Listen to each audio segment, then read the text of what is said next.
Hey guys, how's it going? Kevin Cleary here with a first impressions video for you. I've got a little bit of help here. Hey guys, it's Joel.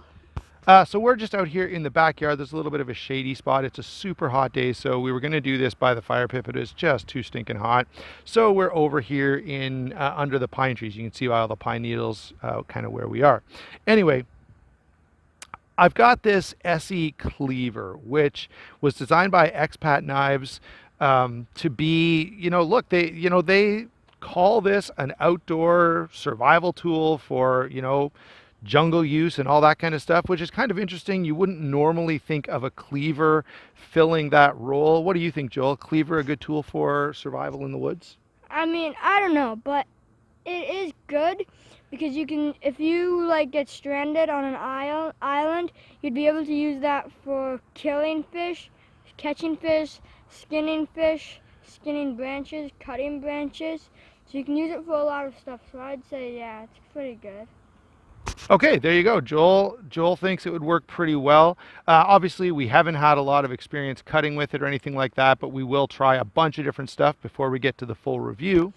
But one thing I want to point out is some people have a collection of kitchen knives. Like us, there is a kitchen knife that is kind of like this. That's what I first thought when I saw it, because it's kind of like it. That's one of the things I first saw when I pointed out. Yeah, so pretty clearly the design is obviously based on a meat cleaver that most of us would have in our set of kitchen knives. It is much heavier duty than your typical meat cleaver though. Super thick 1095 blade steel here, very, very heavy.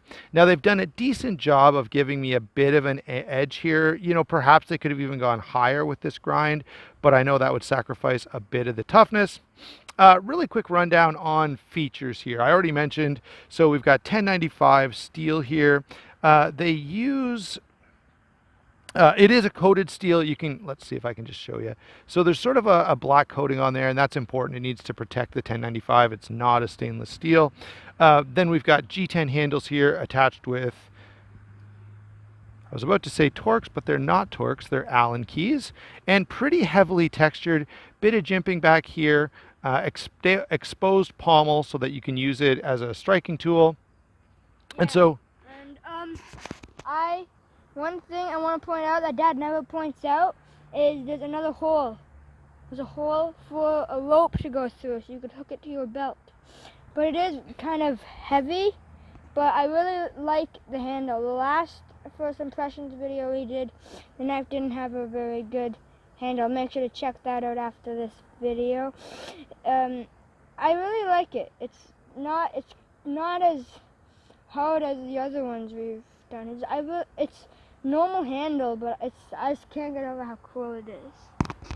okay, cool. Yeah, and Joel's right. This is a very comfortable handle, quite grippy, and I could definitely see this being a knife where you would want that lanyard on there.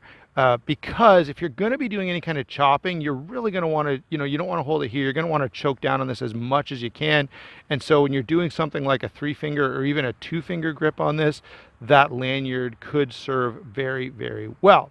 Now, a little bit of note about the sheath, and really it's technically, I guess, not really a sheath.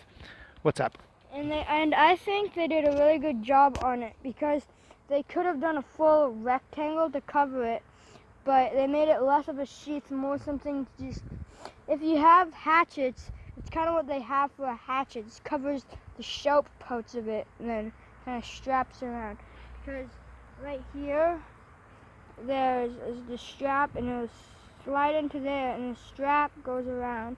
I'll show you. Sure. So Joel will go ahead and put this into it's really more of a mask. I think a mask is the word they use for the covers that they put on axes and hatchets. You kind of put it around and a button. It's not super easy, but it's not hard because you don't want it to be easy or it's going to fly out when you're running around in the jungle with it.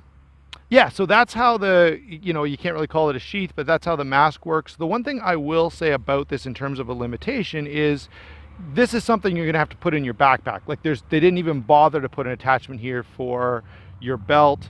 I suppose you could unstrap this and like strap it through your belt or something like that, but I don't see that being extremely practical. What else you could do is you could get some rope to put it through there and attach it to a keychain. You can just hook it to your belt.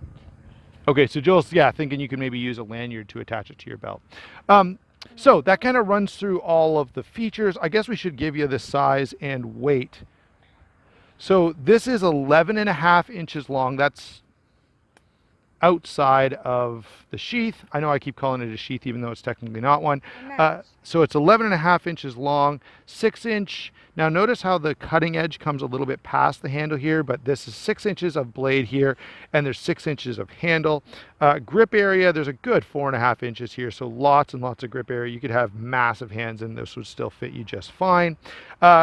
Big surprise, this thing is heavy. All right, this weighs, with the mask on it, 1 pound 12 ounces. All right, and if you take and actually the mask here only weighs 2 ounces. So apart from this, it still weighs 1 pound 10 ounces. And two more things I need to point out is one, that earlier when I went to get the knife, I was like, oh, it's gonna be really light, but then I picked it up and it's actually really heavy. And one more thing I really like is this.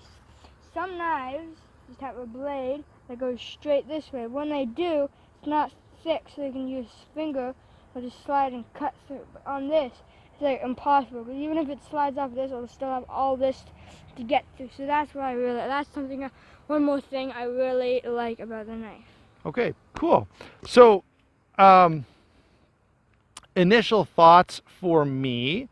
I'm not sure how practical this would be. You know, if Joel and I right now decided to, I don't know, go to an overnight camping trip, would this be the one tool that I'd say, hey, you know, of all the things we need, this is the thing we're going to bring because it can chop, it can cut up our vegetables. One, I don't normally go in for a one tool option. I definitely think this is very cool and I think it's a lot of fun and we're going to have a ball testing this and seeing what we can do with it. I'll come back to you in the full review with comments on how practical I think this is if you were actually going to be in a survival situation. You're going to be, you know, out in the woods for a prolonged period of time. I don't know if this would be my first choice. What about you, Joel? For my first impression, I really like it. All in all, it has a really cool blade look. I like the mask because of what's going on now, and we wear masks, and that has a mask. That's what I kind of thought. And the handle, it's a really nice grip. I like how it's basically, they made it almost impossible for you to cut your hand holding this. And I also like how right here, you can kind of see there's a hole in it. I at first thought that was like a guy holding a gun, and I thought that was cool, but it's not apparently. It's their logo, and I really like it. It's all in all, I'm gonna give it 2 thumbs up. Okay, thanks, buddy. Yeah, I think this is a cutout of the shape where Esee is located, or maybe expat knives. I'm not sure. Someone feel free to comment down below with that. The other thing I'll say before we get going is go ahead and check those channel sponsors down below. That does help the channel an awful lot. You get to save a bit of money by using that discount code, and we get credit for sending you over to those different places. So either White Mountain Knives. White Mountain Knives is where this came from, by the way. Southern Edge Knife Works may be down there as well. All right, thanks a lot for watching. Don't forget to like and subscribe, and we will talk to you soon. See ya!